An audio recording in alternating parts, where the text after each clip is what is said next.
እንደምን አረፈዳችሁ። የእግዚአብሔር አምላካችን ስም የተባረከ ይሁን። ባለችን 30 ደቂቃ የእግዚአብሔርን ቃል አብረን እንከፋፈላለን። እግዚአብሔርን ከናንተ ጋር ደግሞ የእግዚአብሔርን ቃል እንድከፋፈል ይህን ጊዜ ስለሰጠኝ እግዚአብሔርን እጅግ አድርጌ አመሰግናለሁ። እንዲሁ ደግሞ ፓስተርንም ማመስገን እፈልጋለሁ። መጽሐፍ ቅዱሳችንን ኦሪት ዘዳግም ምዕራፍ 30 ላይ እናውጣና ቁጥር 19ና 20 ሁለቱን ቁጥር ካነበብን በኋላ አንድ ደግሞ እዛው ከብሉይ ኪዳን መጽሐፍ አንብበን የዛሬውን ክፍል አብረን እንከፋፈላለን ማለት ነው። በብሉይ ኪዳን ገጽ 169 ላይ ይገኛል።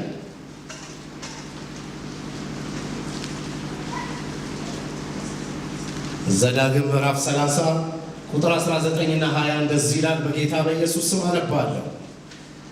በፊታችሁ ሕይወትንና ሞትን በረከትንና መርገምን እንዳስቀመጥኩኝ እኔ ዛሬ ሰማይና ምድርን ባንተ ላይ አስመሰክራለሁ። እንግዲህ አንተና ዘርህ በሕይወት ትኖሩ ዘንድ ሕይወትን ምረጥ።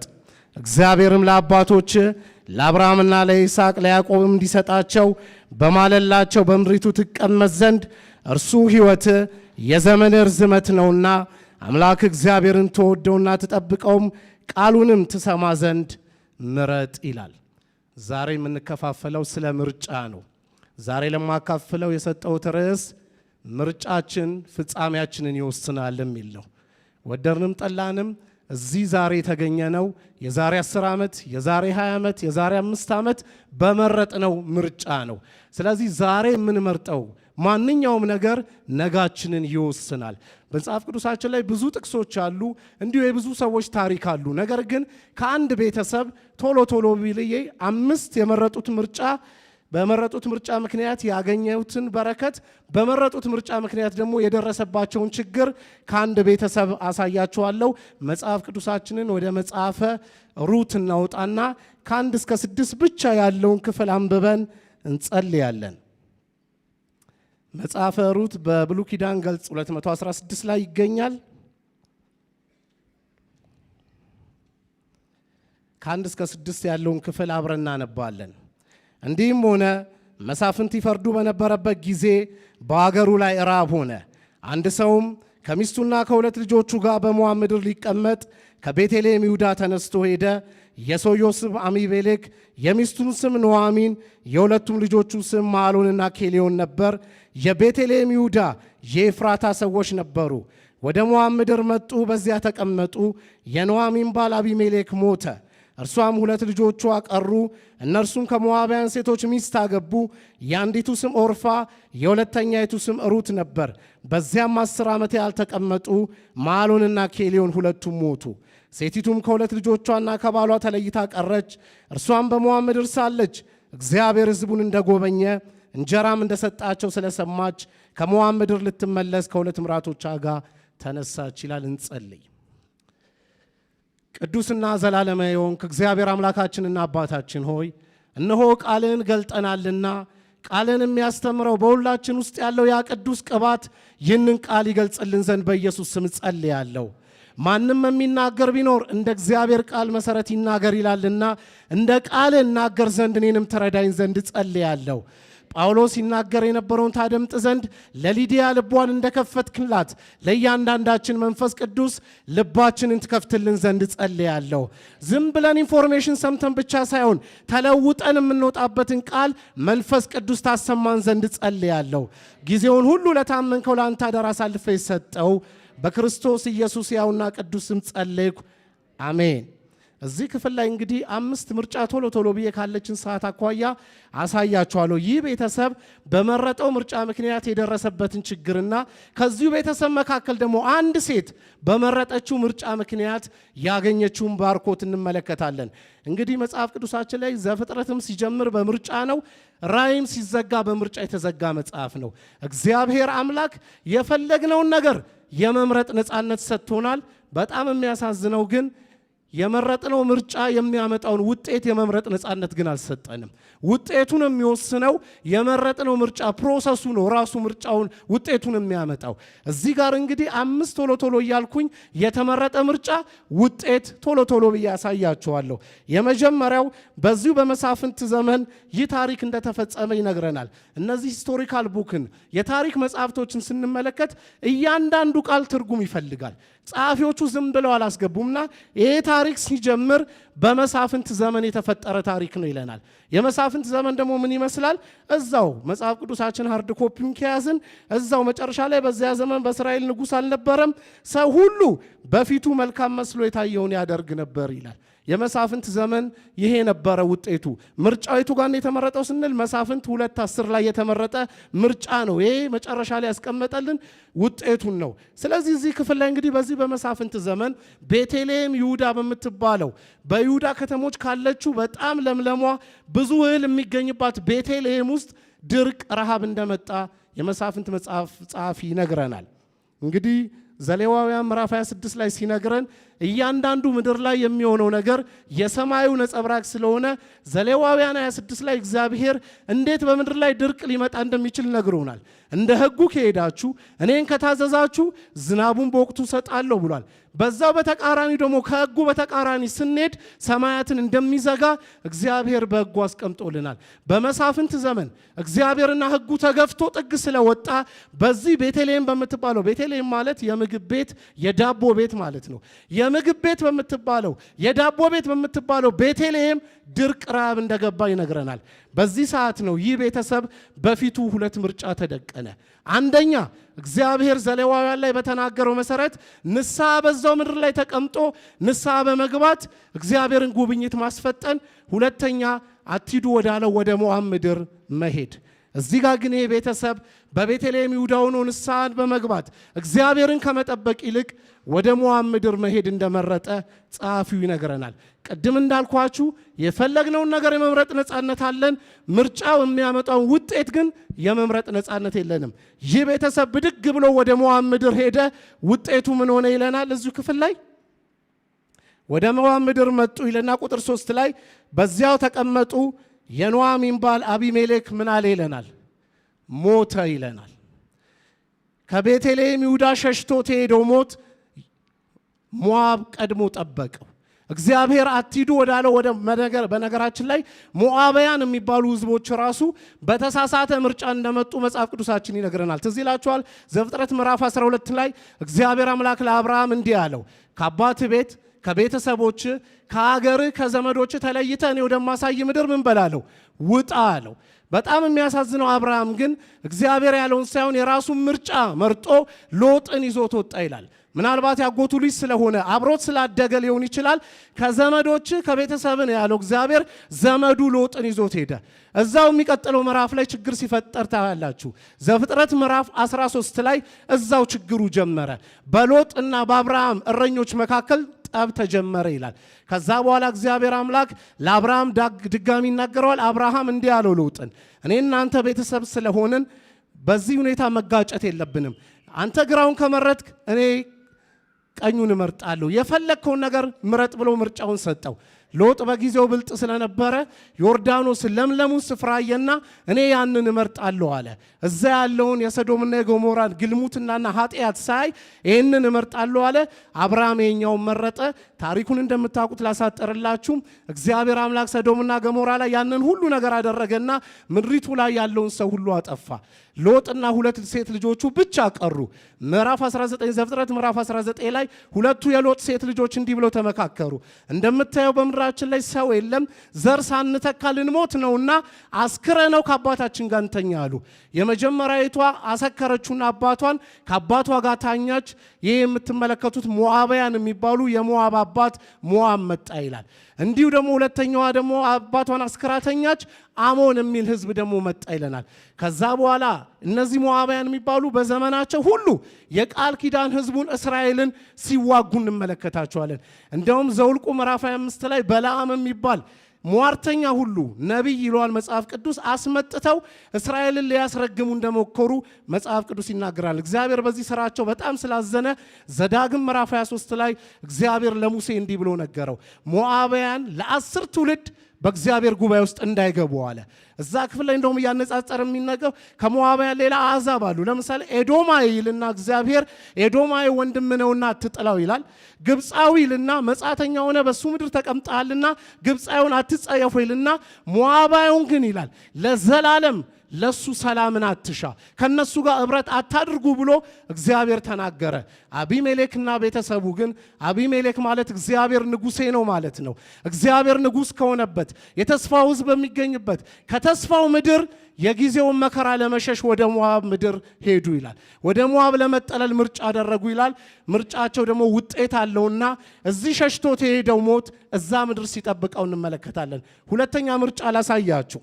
ሴትዮዋ በዚህ በባሏ ሐዘን ውስጥ እያለች ቤቷ ድንገት አንድ ዜና መጣ። ሁለቱ ልጆቿ ልናገባ ነው ብለው ሚስት ይዘው መጡ። እናንብበው። አቢሜሌክም ሞተ ካለ በኋላ 2 ልጆቿ ቀሩ። እነርሱም ከሞዓባውያን ሴቶች ሚስትን አገቡ ይላል። ዘዳግም 7:3 ላይ እግዚአብሔር በግልጽ ተናግሯል። ይህ የኪዳን ሕዝብ ከሌላ ሕዝብ ጋር እንዳይጋባ ምናልባት ግን እነዚህ 2 መዓሎንና ኬሌዮን የአቢሜሌክ ልጆች ምክንያት ሊኖራቸው እኮ ይችላል። ያለነው ሞዓብ ምድር ነው። ዙሪያችን ያሉት ሞዓባውያን ናቸው። እድሜያችን እየሄደ ነው። ስለዚህ እግዚአብሔር ቃል ምንም ይበል የራሳችንን ምርጫ እንመርጣለን ብለው 2 ሞዓባውያን ሴቶችን መረጡ ይላል። ቅድም እንዳልኳችሁ እያንዳንዱ ምርጫ ውጤት ስላለው ውጤቱ ምን ሆነ ይለናል። ቁጥር 5 ላይ 10 ዓመት ያህል ተቀመጡ። መዓሎንና ኬሌዮን ሁለቱም ምን አሉ ይለናል፣ ሞቱ ይላል። እድሜያችን እየገፋ ነው፣ ማግባት አለብን ብለው የእግዚአብሔርን ቃል ተላልፈው ሲያገቡ እድሜያቸውን ሲያሳጠሩ እንመለከታለን። ሁለተኛ ምርጫ፣ ሁለተኛ ውጤት። ሶስተኛ ቁጥር 6 ላይ ድንገት ከቤተልሔም ይሁዳ ሰበር ዜና መጣ። ሰበር ዜናው ምንድነው? እግዚአብሔር ሕዝቡን ምን አለ? ጎበኘ። ለሕዝቡ ምን ሰጣቸው? ምግብ ሰጣቸው። እችን ዘመን አቢሜሌክና ቤተሰቡ መታገስ አቅቷቸው ብዙ ዋጋ ከፈሉ። ኑኃሚን ታውቀዋለች። የእግዚአብሔር እጅ በሷ ላይ እንደከበደ ታውቀዋለች። በኑኃሚን ፊት 2 ምርጫ ተደቀነ። አንደኛው የእግዚአብሔር እጅ እንደከበደችባት በሞዓብ ምድር መቀመጥ፣ ሁለተኛ ለእግዚአብሔር ፍቃድ እሺ ብላ ለእግዚአብሔር ምርጫ እሺ ብላ በንስሐ ወደ ቤተልሔም ይሁዳ መመለስ። ሞዓብ ምድር ተቀምጠን ሞዓባውያን አግብተን የእስራኤል አምላክ እግዚአብሔር እንዲረዳ መጠበቅ የለብንም። እግዚአብሔር የሚረዳ እዛው ቤተልሔም ይሁዳ ቆሞ ነው የሚጠብቀው። ኑኃሚንና ቤተሰቧን እዛው ቤተልሔም ይሁዳ ጠበቃቸው። ኑኃሚን ብዙ ታሸችና ትክክለኛ ምርጫ መረጠች። ወደ ቤተልሔም ለመመለስ ምርጫን መረጠች። ወደ ቤተልሔም ስትመለስ እንደምትመለከቱ ታሪኩ ኑኃሚናትን እያሉ ተንጫጩ ይላል። ሴትዮዋ ውስጧ ብቻ ሳይሆን የተጎዳው ውጭዋን በመረጠችው ምርጫ ምክንያት ተጎድቷል። መቼስ ሰው እከሌ ነው እንዴ እከሌ አይደለም የምንለው ወፍሮ ቀልቶ ሲያምርበት ነው፣ አለበለዛ ከስቶ ጠቁሮ ነው። ሴትዮዋን ሊያውቋት ሁሉ አልቻሉም። ወደ ቤተልሔም ልክ ቤተልሔም ስትገባ እንዲህ ያለች ኑኃሚን ጋዜጣ ላይ ሳታሳውጅ ምንም ሳትናገር መጀመሪያ የስም ለውጥ አረገች። ከዚህ በኋላ ኑኃሚን እንዳትሉኝ አለች፣ ማራ በሉኝ አለችና ምክንያቱን ደግሞ ተጠቀሰች። ሁሉን የሚችል አምላክ እግዚአብሔር አስመሮኛልና ማራ በሉኝ እንጂ ኑኃሚን አትበሉኝ። በሙላት ወጣው፣ እግዚአብሔር ወደ ቤቴ ባዶ ይመለሰኝ። እግዚአብሔር አዋርዶኛልና ሁሉን የሚችል አምላክ አስጨንቆኛልና ኑኃሚን አትበሉኝ አሉ። እንደው እውነት እንነጋገር፣ ለእግዚአብሔር ከመቶፎስ ከመደገፍ አኳያ አይደለም። እግዚአብሔር ነው ያስመረራት እንዴ? እግዚአብሔር ነው ባዶዋን የመለሳት እንዴ? እግዚአብሔር ነው ያስጨነቃት እንዴ? ማን ነው ያስጨነቃት? የመረጠችው የተሳሳተ ምርጫዋ ነው። ብዙ ጊዜ ብዙዎቻችን እንዲህ ነው፣ በራሳችን ምርጫ እንሄድና በኋላ ላይ እግዚአብሔርን ብሌም እናረጋለን። ምሳሌ 19:3 ላይ እንዲህ ይላል፣ የሰው ስንፍናው መንገዱን ታጣምምበታለች፣ ልቡን በእግዚአብሔር ላይ ይቆጣል ይላል። የራሷ የስንፍናዋ መንገዷን አጨልሞባት ባዶ አድርጓት እግዚአብሔር ላይ ተቆጣች። ሶስተኛ ምርጫ ኑኃሚን ትክክለኛ ምርጫ መረጠች። አራተኛ ምርጫ ላሳያችሁ። ኑኃሚን ስትመለስ አብረዋት ያሉት ኦርፋና ሩት አብረንሽ ወደ ቤተልሔም እንሄዳለን፣ ያህዌ የሚባለውን የእስራኤል አምላክ እግዚአብሔርን እንከተላለን አሉ። ኑኃሚን ቁጭ አረገችና ሁለቱንም ሰበከቻቸው። አንደኛ አለች እኔ ከዚህ በኋላ እድሜ አርጅቷል፣ ባልም ላገባ አልችልም። በሆዴ ውስጥ እንኳን ልጅ ቢኖር ይሄ ልጅ እስኪያድግ ትጠብቃላችሁኑ? ስለዚህ እኔን መከተላችሁ ትርጉም ስለሌለው ተመለሱ አለቻቸው። ሌላው አለች እንኳን የተከተልኩት የእስራኤል አምላክ ያህዌ እንኳን ለእናንተ ለእኔም አልሆነምና የቤቴል እዛው ያላችሁበት የሞዓብ አማልክቶች ይሻላችኋል፣ ወደ አማልክቶቻችሁ ወደ ሕዝባችሁ ተመለሱ ብላ ቁጭ አርጋ ሰበከቻቸው። የሚገርመው ኦርፋ ስማ ምን አለቻት ይላል? ተመለሰች ይላል። የማይሆን ምርጫ መረጠች ይላል። አምስተኛ ማሳያችሁ ምርጫ ግን የሚገርም ምርጫ የመረጠች አንድ ሴት አለች። ማን ትባላለች? ሩት ትባላለች። ሩት ግን አንድ ነገር ነገረቻት። ያለቻትን እናንብበው። በምታድሪበት አድራለሁ፣ እንድተወሽ ከአንቺ ዘንድ እንድመለስ አታስቸግሪኝ። ሕዝብሽ ሕዝቤ፣ አምላክሽ አምላኬ ይሆናል። በምትሞችበት ስፍራ ሞታለሁ፣ በዚያ እቀበራለሁ። ከሞት በቀር አንቺና እኔን አንዳች ቢለየን እግዚአብሔር ይህን ያድርግብኝ አለች። በጣም የሚገርም ውሳኔን የወሰነችው። አንደኛ ሩት ሞዓባዊት ሴት ናት። አሁን ወደ ቤተልሔም ይሁዳ ነው ሊድ የምትለው። በቤተልሔም ይሁዳ ትዳር የማግኘት በጣም ወጣት ነው፣ በወጣትነቷ ነው ባሏ የሞተባት። ትዳር የማግኘት እድል የላትም። እንኳን ሞዓባዊት ባሏ የሞተባት ሆና ልጃገረድ ሞዓባዊት እንኳን ብትሆን በቤተልሔም ይሁዳ ትዳር የማግኘት እድል የላትም። ስፍራ ቤት የማግኘት እድል የላትም።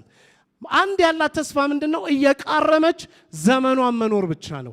ሌላው ሩት የለመደችው አማልክቶች አሉ። የሞዓባውያን አማልክቶች ካሞሽ ይባላል፣ ቤልፎጉር ይባላሉ። ጨረቃ ተሰይሞ፣ ፀሐይ ተሰይሞ፣ ወንዝ ተሰይሞ የጨረቃ አምላክ አልመልስልህ ካለ ወደ ፀሐይ አምላክ ፊትህን ታዞራለህ። የወንዙ አምላክ አልመልስልህ ካለ ወደ ፀሐይ አምላክ ፊትህን ትሰውራለህ። ይሄ ግን እከተለዋለሁ የምትለው ያህዌ እግዚአብሔር ብቻውን የሚመለክ አምላክ ነው። ከሱ ጋር ብትጣላ ወደ ማንም አቤት ልትል አትችልም። ይህንን ሁሉ ሪስክ ነው የወሰደችው። ሌላው የተከተለቻት ሴት ራሱ ተስፋ የሚጣልባት ሴት አይደለም። ከእግዚአብሔርም ከሰውም ጋር የተጣላች ናት። ኑኃሚን እንደምታውቋት እነሱን ሁሉ ብሌም ታረጋቸዋለች። እዚህ ክፍል ላይ ምትላለች? የእግዚአብሔር እጅ ከብዳብኛለች፣ ከእናንተ የተነሳ ተመርር ያለው ትላለች። ይሄ ሁሉ ቤቴ ላይ ችግር የመጣው ከእናንተ የተነሳ ነው ያለች እነ ሩትን ሁሉ የምትሰድባቸው ሴት ናት። ሌላው እንደገና እመለስበታለሁ የምትለው ሀገር መሳፍንት ዘመን ይባላል። በመሳፍንት ዘመን አይተናል። ንጉሥ የለም። ማንም ሰው የአይን ቀለም አላማረኝም ብሎ ሊገል ይችላል። ሮብለት ሳካፍል ነበር የኢያኤልን ታሪክ እዚህ ካስታውሳችሁ የመሳፍንት ዘመን አሳይቻችኋለሁ። በየቦታው አንድ ሰው የሆነ ግሩፕ ጎሳ ብድግ እያለ መንገድ ይዘጋ ነበር እና ነጋዴዎች ተጨነቁ፣ በስርጥ ዙሪያ ይሄዱ ነበር ይላል። መንገድ ይዘጋ ነበር፣ በብሔር እየተከፋፈሉ ይገዳደሉ ነበረ። አለቃ ስላልነበረ አንድ 50 ሰው ሰብሰብ አድርገ የፈለግከውን ነገር የምታረግበት ዘመን ነው የመሳፍንት ዘመን። ወደዚህ ዘመን ነው እንግዲህ ወደዚህ ሀገር ነው ሩት እመለሳለሁ ያለችው። አንድ ነገር አለቻት ኑኃሚን፣ ከዚህ በኋላ አታስቸግሪኝ አለቻት። በምትሞችበት እሞታለሁ፣ በምትቀበሪበት ምን እላለሁ? እቀበራለሁ አለቻት። ፈረንጆች ሲናገሩ ኔቨር በርን ኤ ብሪጅ ይላሉ። ከእንትን ስትጣላ፣ ከመስሪያ ቤትም ስትጣላ፣ ከሀገርም ስትወጣ ድልድዩን አቃጥላ አትውጣ ይላሉ። ምናልባት የምትመለስበት እድል ሊኖር ስለሚችል ነገርን አበላሽታ አትውጣ ይላሉ። ሩት ድልድዩን አቃጥላ ነው የወጣችው። ከዚህ በኋላ ለመቀበር እንኳን ለመሞት እንኳን ወደ ሞዓብ አልመለስም አለች። አቤት እግዚአብሔር እንደ ሩት ያስጨክነን። አሜን። ከጨከኑ ሰዎች ጋር ደግሞ እግዚአብሔር አብሮ ሲቆም ምን እንዳደረገላት እያንዳንዱን ክፍል ከሰዓታችን አኳያ ሄደን ማየት አንችልም። እኔ ሩትን መጽሐፍ ሳነብ ያገኘሁት 8 ነገር እግዚአብሔር አረገላት። የመጀመሪያው በሄደችበት ምድር ነግሬያቸዋለሁ፣ ትዳር የማግኘት ነገር የማይታሰብ ነው። እግዚአብሔር አምላክ ግን ትዳርን ሰጣት። ቦዔዝ የሚባል ባል አዘጋጀላት። ወደ አይሁድነት ኮንቨርት ከሆነች በኋላ ነው እንጂ ቦዔዝ ሞዓባውያን ሴት አይደለም ያገባው። ኦልሬዲ ጌታን ተቀብላለች፣ በእኛ ቋንቋ ማለት ነው። እግዚአብሔር አምላክ ትዳርን አዘጋጀላት። እሷ እኮ ትዳር ብላ አይደለም ሄደችው፣ ያህዌን ብቻውን እሱን ካገኘው ይበቃኛል ብላ ስትሄድ እግዚአብሔር አምላክ ትዳርን አዘጋጀላት። ሁለተኛ ልትቃረምበት የሄደችውን እርሻ በባለቤትነት እግዚአብሔር ሰጣት። ሶስተኛ በዛ ምድር ላይ ብዙ ሴቶች ባሉበት ከነሱ መካከል እግዚአብሔር አምላክ ሞገስን ሰጣት። አራተኛ የዳዊት አያት እግዚአብሔር አምላክ አደረጋት። አምስተኛ የዳዊት አያት ብቻ አይደለም፣ ሞዓባውያን እስከ 10 ትውልድ ወደ እግዚአብሔር ጉባኤ አይግቡ ብሎ በሕጉ ላይ ተጽፎ ያለ ወደ 10 ጉባኤ ወደ ጉባኤ መግባት ብቻ ሳይሆን የኢየሱስ ክርስቶስ የዘር ግንድ ውስጥ እግዚአብሔር ከተታት። እኛ ከጌታ ጋር ጨክነን ስንወጣ እግዚአብሔር ከኛ ያለፈ ለትውልድ የሚሆን ነገር በስማችን ይሰራል። እሱ ብቻ አይደለም። ይኸው መጽሐፋውን ማነበው መጽሐፈ ኑኃሚን አልተባለም፣ መጽሐፈ ኢዮቤድ አልተባለም፣ መጽሐፈ ቦዔዝ አልተባለም፣ መጽሐፈ ሩት ተባለ። እግዚአብሔር በስሟ መጽሐፍን አጻፈላት። ከ66ቱ መጽሐፍ 2 መጽሐፍ ነው በሴት ስም የተሰየመው፣ አስቴርና ይሄ። ለዛውም በሞዓባውያት ሴት እግዚአብሔር በስሟ መጽሐፍ እንዲጻፍ አረገ። እሱ ብቻ አይደለም። እዚህ ውስጥ እስቲ ስማችሁ ኦርፋ የሆነ ወይም ለልጆቻችሁ ኦርፋ ብላችሁ ስም ያወጣችሁ እጅ አሳዩኝ። ስማችሁ ሩት የሆነ ወይ ለልጆቻችሁ ሩት ብላችሁ ስም ያወጣችሁ በጣም ብዙ ሰው። እስከ ዛሬ ድረስ እግዚአብሔር እንድትታወስ አደረጋት። እዛ ጋር በመረጠችው ምርጫ ምክንያት እስከ ዛሬ ስሟን እንድትታወስ። ይህን ጉዳዩን ከቤተልሔም ይሁዳ ወደ አዋሬ እናምጣው። ምንድነው ከዚህ ክፍል የምንማረው? ባለችኝ 10 ደቂቃ እሱን እናገራለሁ። የመጀመሪያው ከዚህ ክፍል የምንማረው ይህ ዘመን የመሳፍንት ዘመን ይባላል። በመሳፍንት ዘመን እንደነገርኳችሁ ንጉሥ ስላልነበረ የእስራኤል ፖለቲካዊ፣ ኢኮኖሚያዊ፣ ማህበራዊ፣ ሃይማኖታዊ ነገር የወደቀበት ዘመን ነበረ። ማንም ብድግ ብሎ እንደፈለገ የሚያረግበት። በዛ ዘመን የነበሩ ጄኔራሎች ሁሉ የዲቦራ ታሪክ ላይ ትዝ ይላችኋል አለ። እነዛ ጄኔራሎች ሁሉ የደከሙበት፣ በእስራኤል ኃያላን ጠፉ የተባለበት ነገር ሁሉ ከሰዎች እጅ የወጣበት ዘመን ነው የመሳፍንት ዘመን። ምድራችንን ስናስብ እንደዛ ይመስለኛል። እኔ ከመሳፍንት ዘመን ጋር በብዙ ነገር የሚመሳሰል ይመስለኛል። በዚህ በመሳፍንት ዘመን እግዚአብሔር ዝም ያለ በሚመስልበት ዘመን፣ ጨለማ በነገሰበት ዘመን እግዚአብሔር በቤተልሔም ይሁዳ አይደለም በሞዓብ ምድር እንኳን ስራውን ይሰራ ነበረ። አሁንም እግዚአብሔር ዝም ያለ የሚመስለን ሰዎች ካለን ከምናልፍበት ከግል መከራችንም ሊሆን ይችላል፣ በምድራችንም ጉዳይ እግዚአብሔር ዝም ያለ የሚመስለን ሰዎች እግዚአብሔር አምላክ በስራ ላይ ነው። እግዚአብሔር አምላክ አሁንም በዙፋኑ ላይ አለ። የምድራችን ጉዳይ በሱ እጅ ላይ ነው ያለው። እኔ እዚህ ጋር ኦፈሪንግ ስወጣ ደጋግም የማነባት ክፍል አለ፣ እግዚአብሔር የሰጠኝ ክፍል። ምድርና በውስጧ ያሉ ህዝቦቿ በተናወጡ ጊዜ መሰረቷን አጽንቼ ያዝኩ እኔ እግዚአብሔር ነኝ ይላል ዳዊት ላይ። የምድራችንን ምሰሶ አጽንቶ የያዘ እግዚአብሔር አምላክ ነው። ነገሮች አይመስሉም፣ ስንመለከት ምንም አይመስሉም። ነገር ግን እግዚአብሔር በምድራችን ጉዳይ በስራ ላይ ነው። ሁለተኛ ከዚህ ክፍል የምንማረው መከራ በባህሪው ስፍራ የማስለቀቅ የማይሆን ምርጫ የማስመረጥ ጉልበት አለው። በተለያየ የህይወት መከራ ውስጥ እያለፍን ላለ ሰዎች አንድ ነገር መናገር እፈልጋለሁ። እስከ ዛሬ ጥርሳችሁን ነክሳችሁ እዚህ ደርሳችኋል። አሁንም ቀጥሉ ነው የምለው። አሁን ያለንበት መከራ ማለፊያችን እንጂ መኖሪያችን አይደለም። እግዚአብሔር በእውነት መጎብኘትን ይጎበኘናል። እግዚአብሔር ወደኛ ጉዳይ ይመጣል። ለጥቂት ጊዜ መከራ ብለን ከእግዚአብሔር ዘላለማዊ አጀንዳ ጋር እንዳንተላለፍ ኑኃሚንና ቤተሰቧ እግዚአብሔር ምድሪቱን መጎብኘቱ ላይቀር፣ ምግብ መስጠቱ ላይቀር እችን ዘመን መታገስ አቅቷቸው ወደ ሞዓብ ምድር እግዚአብሔር አትሂዱ ወዳለው ስፍራ ሄደው ዋጋ ሲከፍሉ እንመለከታለን። አንድን ስህተት በሌላ ስህተት አናስተካክለውም። ስለዚህ በተለያየ የህይወት መከራ ውስጥ እያለፋችሁ አሁንስ ጌታ መጠበቅ በቃኝ፣ የራሴን ምርጫ ልወስድ ነው፣ የራሴን እርምጃ ልራመድ ነው የምትሉ ሰዎች ግድ የለም፣ ጸንታችሁ ቁሙ። ለኑኃሚን ቤተሰብ የደረሰ ጌታ፣ ለቤተልሔም ይሁዳ የደረሰ ጌታ ወደ አንቺም ይመጣል። ዮሴፍ የመጀመሪያ ልጁን ስም ምናሴ ብለው ጠራው አለ። ምን ሲል የሚያስታውሰው ካለ ምን ሲል? እግዚአብሔር የአባቴን ቤትና መከራዬን አስረሳኝ። እግዚአብሔር አምላክ መከራችንን ያስረሳል። በዚህ ሁኔታ ውስጥ እንዳለን ታሪካችን አይደመደምም። የዮሴፍ አምላክ እግዚአብሔር አሁንም በዙፋኑ ላይ ነው። ዳዊት ሳኦል ያሳድደው በነበረ በዛ 15 ዓመት የምድረ በዳው ጉዞ በጣም ይጨነቅ የነበረው ምን እንደሆነ ታውቃላችሁ? መከራው በስቶበት ከእግዚአብሔር ሽፍት እንዳያደርግ ሌሎችን አማልክት እንዳይከተል ነበረ። ለዛ ነው አንደኛ ሳሙኤል ምዕራፍ 26 ላይ እነሆ ሳኦልን ካገኘው በኋላ ዳዊት ኮዳውንና ጦሩን ከወሰደበት በኋላ ሳኦልን ቀሰቀሰውና ዳዊት እንዲህ ያለው፣ ጌታዬ ንጉሥ ሆይ እኔን ለምታሳድደኝ ምን አድርጌ ነው አለና፣ እግዚአብሔር በእኔ ላይ ያስነስቶ ከሆነ ቁርባንን ይቀበል አለ። ሰዎች ግን በእኔ ላይ ያስነስተው ከሆነ ሊድ ሌሎችን አማልክት አምልክ ብለው በእግዚአብሔር ርስት እንዳልቀመጥ አድርገውኛልና እርጉማን ይሁኑ አለ። የዳዊት ጭንቀቱ አንድ ነገር ነበረ።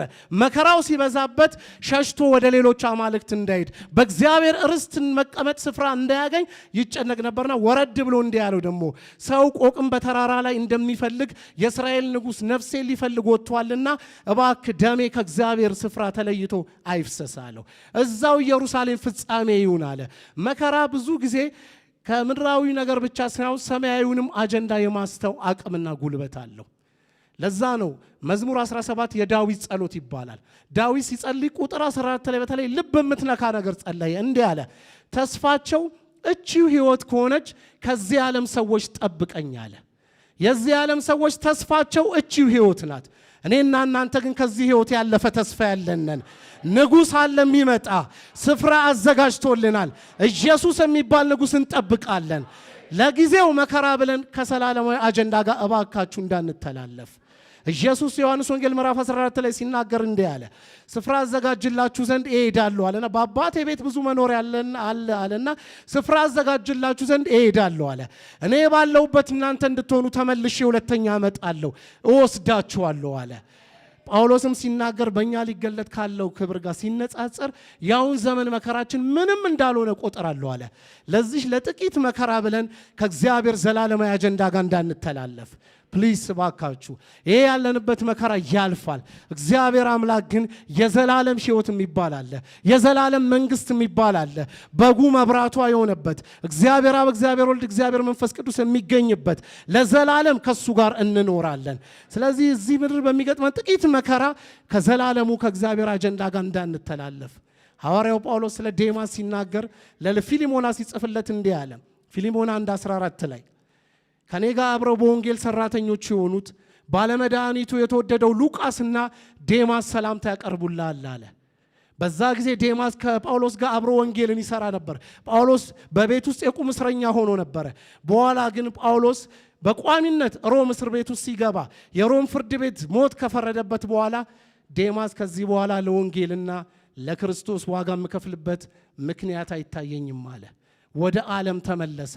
ጳውሎስ እያዘነ ለጢሞቴዎስ ሲጽፍለት ለፊሊሞና ከኔ ጋር አብሮ የወንጌል ሰራተኛ ያለውን ዴማስ ለጢሞቴዎስ ሲጽፍለት እንዲህ አለ፣ ከኔ ጋር ያሉት እከሌ ናቸዋልና ዴማስም ያውኑን ዓለም ወዶ ትቶኛል፣ ወደ ተሰሎንቄም ተመልሷል አለ። ያውኑን ዓለም፣ የጊዜውን ዓለም፣ የሚጠፋውን ዓለም ዴማስ ወዶ ከእግዚአብሔር ዘላለማዊ አጀንዳ ጋር ተላለፈ። እግዚአብሔር አምላክ ከዚህ ይጠብቀን። ሁለተኛ ከዚህ መጽሐፍ የምንመለከተው ነገር ምንም አይነት ምርጫ ከመምረጣችን በፊት እግዚአብሔርንና ቅዱስ ቃሉን እናማክር። እግዚአብሔር አምላክ ከሌለበት ምርጫ እግዚአብሔር ይጠብቀን። በሕጉ ላይ ተቀምጦላቸው ሳለ እነዚህ ቤተሰቦች ምናልባት ሕጉንም አይተውት ሊሆን ይችላል። የጊዜው መከራ ስለበለጠባቸው ችላ ብለው የራሳቸውን ምርጫ መረጡ። እግዚአብሔር ሳይጠየቅ ወደ ሞዓብ ምድር ወረዱ። ከፍለው የመጡትን ዋጋ እናውቃለን። ምንም አይነት እዚህ ውስጥ ወጣቶች ያለው ብዙ ሰዎችን ያለው ስለምንሰራው ስራ፣ ስለምንገባበት ትዳር፣ ስለምንነግደው ንግድ፣ ስለምንማረው ትምህርት፣ ስለምንም ነገር እግዚአብሔርን ሳንጠይቅ ምንም ነገር አናድርግ። እግዚአብሔር የመረጠልን ምርጫ ባይመቸንም እሱ ይሻለናል። አንድ ምሳሌ ልጥቀስላችሁ። ኢጋሎ የሚባል የናይጄሪያ የእግር ኳስ ተጫዋች አለ። ይህ ሰው ምናልባት ብዙ ሴቶች ላታውቁ ትችላላችሁ፣ ኳስ የምትመለከቱ ልታውቁት ትችላላችሁ። እንግሊዝ የሚባል አገር ውስጥ ነው የሚጫወተው። በጣም የታወቀ ፕሮፌሽናል ተጫዋች ነው። አንድ ጊዜ ቻይና ፎርቹን የተባለ የቻይና ክለብ ለእኛ ቡድን ተጫዋትልን አሉና በሳምንት $200,000 ደሞዝ እንከፍላለን አሉት። እሱ በዛ ጊዜ የከፈለው የነበረው $30,000 ነው። አስቡት፣ 170,000 ጭማሪ ማለት ነው። ብዙዎቻችን የምናደርገው ይሄ ኦፈሪንግ ሲቀርብልን እግዚአብሔር አምላክ ስላዘጋጀልኝ ነገር ተመስገን ብለን ነው። 3 ቀን ሙሉ እንቅልፍ አጣው፣ ተጨነቅኩኝ አለ። ከዛ በኋላ በእግዚአብሔር ፊት ጾም ጸሎት ይዤ መጸለይ ጀመርኩ አለ። እግዚአብሔር እንዲህ ያለኝ አለ፣ ይሄ የኔ ፍቃድ አይደለም አለኝ አለ። ከዛ ለቻይናዎቹ፣ ለዲለሮቹ፣ ለደላሎቹ ሄደና አይ እናንተ ጋር መጫወት አልችልም ሲል ገንዘቡ ምናልባት አንሶ ከሆነ ብለው $100,000 ጨመሩለትና $300,000 በሳምንት አረጉለት። በእኛ አሰቡት 9 ሚሊዮን ብር አካባቢ ማለት ነው። እሱ ግን አላቸው ከገንዘብ ጋር የተያያዘ አይደለም አለ። እግዚአብሔር አምላክ አትሂድ ብሎኝ ነው ሲል በዛ ጊዜ ይህንን ኢንተርቪው የሚሰጠው ለዴሊ ሜል እኮ ነው። በዛ ጊዜ የነበሩ የእንግሊዝ ታዋቂ ጋዜጦች እየተቀባበሉ ይሄ ሰውዬ እብድ ነው አሉ። ከናይጄሪያ ከደሃ ሀገር መጥቶ ይሄ ሁሉ ገንዘብ ቀርቦለት እግዚአብሔር አልተናገረኝም እንዴት ይላል አለ። እግዚአብሔር የመረጠልን እሱ ይሻለናል። እኛ ክርስቲያኖች በተለይ 5 የስሜት ሕዋሳቶቻችን ተከትለን ምርጫ መምረጥ የለብንም። እንደ ክርስቲያን ሮሜ 8:14 ላይ ጳውሎስ ሲናገር የእግዚአብሔር መንፈስ የሚመሩ እነሱ እነማን ናቸው አለ? የእግዚአብሔር ልጆች ይባላሉ አለ። የእግዚአብሔር ልጆች ከሆንን አይኖቻችን በሚያየው ጆሮቻችን በሚሰማው ብቻ ምርጫ መምረጥ የለብንም። የእግዚአብሔር መንፈስ ምን ትላለ፣ በዚህ ጉዳይ ላይ ምን ትላለ ብለን እግዚአብሔር እንድናማክር እግዚአብሔር አምላክ ይርዳን። አሁን ያሉ አንዳንድ ትምህርቶች አሉ። በቅርብ ጊዜ 2011 ላይ አንድ ስብከት ሰማ ነበርና ስክሪፕቱን ነው የሰማሁት። who is your Moses ይላል ስብከቱ ርዕሱ። ያንተ ሙሴ ማን ነው ይልና አንድ ምዕራብ አፍሪካ ያለ አገልጋይ ነው የሚያገለግለው። ምን ይላል? በብሉይ ኪዳን ጊዜ የእስራኤል ሕዝብ በረከት ሲፈልግ፣ ምሪት ሲፈልግ፣ ፈውስ ሲፈልግ፣ ማንኛውንም ነገር የእግዚአብሔርን ድምፅ ሲፈልግ ወደ ሙሴ መምጣት ነበረበት። አሁንም በአዲስ ኪዳን ይላል የሰባኪ ሲናገር ማን ኦፍ ጋድ የሚባሉ የእግዚአብሔር ሰዎችን በአንተ ላይ በጉባኤ ላይ አሳይን ማድረግ አለብህ። እግዚአብሔርን በእነሱ በኩል ነው ኮሚኒኬት የምታደርገው እያለ ይናገር ነበር። ይሄ ፈጽሞ የአዲስ ኪዳን ትምህርት አይደለም። ልክ ነው። በብሉይ ኪዳን ጊዜ ሰው በረከትን ሲፈልግ፣ ጉብኝትን ሲፈልግ፣ የእግዚአብሔርን ድምፅ ሲፈልግ ማን ኦፍ ጋድ የሚባሉ 6 ሰዎች አሉ። 4ቱ በስም ተጠቅሰዋል። እነ ኤልሳ፣ ኤልያስ፣ ሳሙኤልና ሙሴ። 2ቱ በስም አልተጠቀሱም። ወደ እነዚህ ሰዎች መምጣት ነበረበት። ወደ ካህናት፣ ወደ ነቢያት መምጣት ነበረበት። በአዲስ ኪዳን ግን በኢየሱስ ክርስቶስ ሞትና ትንሣኤ ያገኘነው ትልቅ ፕሪቪሌጅ ምንድን ነው? በብሉይ ኪዳን የአሮን ቤተሰብ የእግዚአብሔር ሰው የሚባሉ ሰዎች ብቻ ይገቡበት የነበረው ቅድስተ ቅዱሳን በክርስቶስ የሆንን ሁሉ መግባት ቻለን። ለዛ ነው ኢየሱስ ክርስቶስ በመስቀል ላይ በሞተ ጊዜ ኢየሱስ ክርስቶስ በመስቀል ላይ በሞተ ጊዜ ተፈጸመ ሲል የቤተ መቅደሱ መጋረጃ ለሁለት ተቀደደ። ድሮ አሮንና ቤተሰቡ ይገቡበት የነበረው ቅድስተ ቅዱሳን በጌታ የሆንን ሁላችን መግባት ቻለን። በአንደኛ ጴጥሮስ ምዕራፍ 2 ቁጥር 9 እንዲሁም በራእይ 1:6 መሰረት እናንተ ከድቅድቅ ጨለማ ወደሚደነቅ ብርሃን የወጣችሁት የእሱን በጎነት እንድትናገሩ የተመረጣችሁ የንጉሥ ካህናት ቅዱስ ሕዝብ ለርስቱ የተለያችሁ ናችሁ ይላል። ያለማንም መካከለኝነት ያለማንም አማላጅነት ቤትሽ በርከክ ብለሽ አባ ስትዩ አባ አባ ብለት የምትጮይበትን የልጅነት መንፈስ እግዚአብሔር ሰጥቶናል። ማንም አያስፈልገንም በአዲስ ኪዳን። ይህን ስል መለኮታዊ ስርዓት በቤቱ አያስፈልግም እያልኩ አይደለም። እግዚአብሔር ለቤቱ የሰጣቸው ሐዋርያት፣ ነቢያት፣ ፓስተሮች ያስፈልጉናል። ነገር ግን በአዲስ ኪዳን እያንዳንዳችን ውስጥ አባ አባ ብለን የምንጮህበትን የልጅነት መንፈስ እግዚአብሔር ከቶናል። ስለዚህ ምንም ምርጫ ከመምረጣችን በፊት በርከክ ብለን እግዚአብሔር ሆይ ፍቃድ ወዴት ነው? የኔም ፍቃድ ያንተ ፍቃድ ይግዛ፣ የኔም ምርጫ ያንተ ምርጫ ይግዛ ብለን መጸለይ ያለብን። ብዙ ጊዜ ችግራችን ምንድነው? የሰርግ ካርድ ከበተንን ሆቴል ቡክድ ካረግን በኋላ እኮ ነው ይሄ ትዳር የጌታ ፍቃድ ይሁን ብለን የምንጠይቀው። እንደዚህ አይደለም። ሳይጀመር እግዚአብሔርን እንጠይቃለን። እግዚአብሔር ፍቃዱን ይገልጥልናል። በአዲስ ኪዳን እንደዛ ነው። ስለዚህ በማንኛውም የህይወታችን አቅጣጫ የእግዚአብሔርን ፍቃድ እንጠይቅ። ሶስተኛ ከይቅርታ ጋር 5 ደቂቃ ትሰጡኛላችሁ? ሶስተኛ ኑኃሚን እንዲህ አለቻት ለሩት፣ የእግዚአብሔር እጅ እኔ ህይወት ላይ ከብዳለች፣ ከእናንተ የተነሳ ተመርሬያለሁ። የእግዚአብሔር እጅ እንደከበደችባት እያወቀች ከ10 ዓመት በላይ ከእግዚአብሔር ጋር ታገለች ኑኃሚን። ምናልባት እዚህ ጉባኤ ውስጥ የማይሆን ምርጫ መርጠን እንደ ቃሉ ያልሆነ ምርጫ መርጠን የእግዚአብሔር እጅ ከብዶብን እግዚአብሔር ለውስጣችን እየተናገረን እየተጨነቅን ከእግዚአብሔር ጋር እየታገልን ያለን ሰዎች እግዚአብሔር ዛሬ ይመልሰን። እግዚአብሔር አምላክ ጸጋውን ያብዛልን። ከተያዝንበት የምንላቀቅበትን እግዚአብሔር ጸጋውን ያብዛልን። ውጤቱ የዋ ኑኃሚን እየታገለች ሄደች ኪሳራ፣ እየታገለች ሄደች ኪሳራ፣ እየታገለች ሄደች ኪሳራ። ኪሳራ ነው። ምናልባት ከማያምኑ ሰዎች ጋር በጮኝነት የተጣመርን ሰዎች ካለን እግዚአብሔር አምላክ ከዚህ አዳራሽ ስንወጣ የምንላቀቅበትን እግዚአብሔር ጸጋውን ይስጠን። ኪሳራ ነው። ይሄው የእግዚአብሔር ትላንትና ዶክተር ማሙሻ ፈንታ አየር ጤና ኮንፈረንስ ላይ ሲናገር ነበረ። እግዚአብሔር የሚገስጸው ሰው ምስጉን ነው። ኑኃሚ እኮ የእግዚአብሔር እጅ እላዋ ላይ ስለከበደ እግዚአብሔርን ልትጠላው አይገባም። እግዚአብሔር ለማይረባ አእምሮ አሳልፎ የሰጣቸው እኮ አሉ። ለራሳቸው ምርጫ አሳልፎ የሰጣቸው አሉ እኮ። የፈለግነውን እየመረጥን እግዚአብሔር ጸጥ ያለን ሰዎች ካለን ድንግጥ ብለን ዛሬ እንድንመለስ ይሁን። እግዚአብሔር ጸጥ ካለ ችግር ነው። እግዚአብሔር እያስጨነቀ ካለ ግን ስለወደደ ነው፣ ሊመልስ ነው።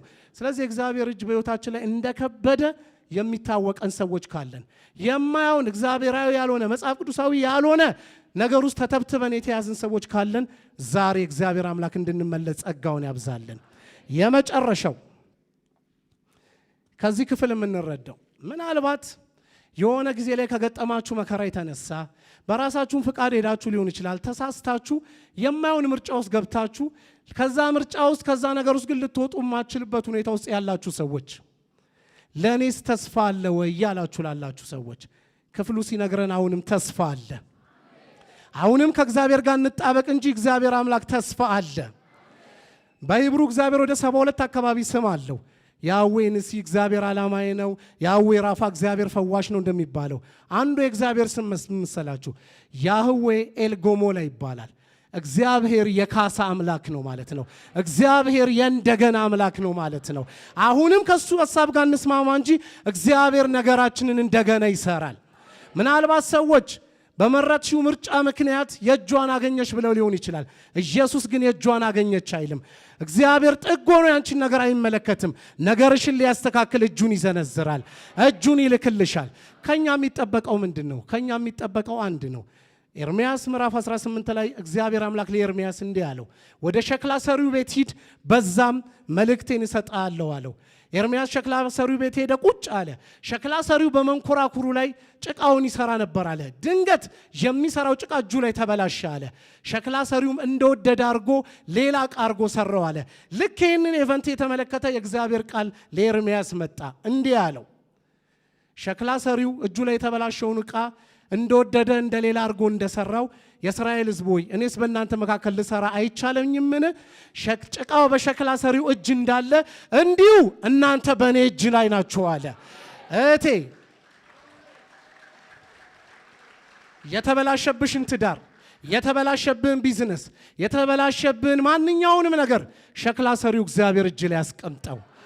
እንዴት ይሰራል እኔ አላውቅም። አንድ ነገር ግን አውቃለሁ፣ ሸክላ ሰሪው እሱ ብልሃተኛ ነው፣ አማካሪ አይፈልግም። በወደደው መንገድ እንደወደደ አድርጎ ድጋሚ አድርጎ ይሰራዋል። ምናልባት ሸክላ ሰሪ ስል ኦፌንድ እንዳትሆኑ ኢሳይያስ 64 ላይም ስለሚደግፈኝ ነው። ኢሳይያስ 64 ሲናገር አንተ አባታችን አለ እግዚአብሔርን፣ ከዛ እኛ ደግሞ ሸክላዎች ነን ይላል። አዲሱ ትርጉም ላይ ጭቃዎች ነን ይላል። አንተም ሸክላ ሰሪ ነህ ይላል። እግዚአብሔር አምላክ የተበላሸ ነገራችንን ምስቅልቅል ያለ ነገራችንን ከዚህ በኋላ የነገር ሊስተካከል ይችላል ብለን ያልነውን ነገር ግድ የለም እግዚአብሔር እጅ ላይ ወስደን እናስቀምጠው። እግዚአብሔር አምላክ እንደገና እንደ አዲስ አድርጎ ይሰራዋል። የእንደገና አምላክ እግዚአብሔር እንደገና ነገርን ይሰራል፣ እንደገና ነገርሽን ይሰራል። ሰዎች ብዙ ነገር ብለውን ሊሆን ይችላል። ሰዎች ይኸው እጇን አገኘች፣ ይህም ምርጫ መርጦ እንዲሆነ እንደዛ ሆነ ብዙ ነገር ብለውን ሊሆን ይችላል። ኢየሱስ ክርስቶስ ግን እንደዛ አይለንም። ኢየሱስ ክርስቶስ ስለ ኢየሱስ አገልግሎት አንድ ነገር ልናገርና ልጨርስ። ስለ ኢየሱስ አገልግሎት ኢሳይያስ ኢየሱስ ከመምጣቱ ከ700 ዓመት በፊት እንዲህ ብሎ ተናገረ። ትንቢተ ኢሳይያስ ምዕራፍ 42 ላይ ማለት ነው። እነሆ ደግፌ ያስኩት ባሪያዬ፣ በሱ ደስ የሚለኝ ምርጤ፣ መንፈሴን በሱ ላይ አድርጌያለሁ አለና እግዚአብሔር ስለ ኢየሱስ አገልግሎት ሲናገር እንዲህ አለ። የተቀጠቀጠን ሸምበቆ ምን አይልም፣ የሚጤስን ጧፍ ምን አይልም። ይሄው ቃል ማቴዎስ 12 ላይ ተጠቅሷል። የተቀጠቀጠ ሸምበቆ እንደ ሰውኛ ምንም ተስፋ የለውም፣ ተሰብሮ መጣል ነው። የሚጤስም ጧፍ እንደዛው ዓይን ስለሚያቃጥል እንደውም ተረግጦ መጣል ነው ያለበት። ኢየሱስ ረግጦ የሚጥለው ነገር የለም። ኢየሱስ ሰብሮ የሚጥለው ነገር የለም። አበቃ ባልንበት፣ ተቆረጠ ባልንበት፣ ከዚህ በኋላ የነገር ሊስተካከል ይችላል በምንልበት ጉዳይ ላይ ኢየሱስን እንጥራው። ኢየሱስ እንደገና አድርጎ ይሰራዋል። ለፍጻሜሽ ተስፋ አለ፣ ለፍጻሜ ተስፋ አለ። እግዚአብሔር አምላክ ይባርካችሁ። እንጸልይ።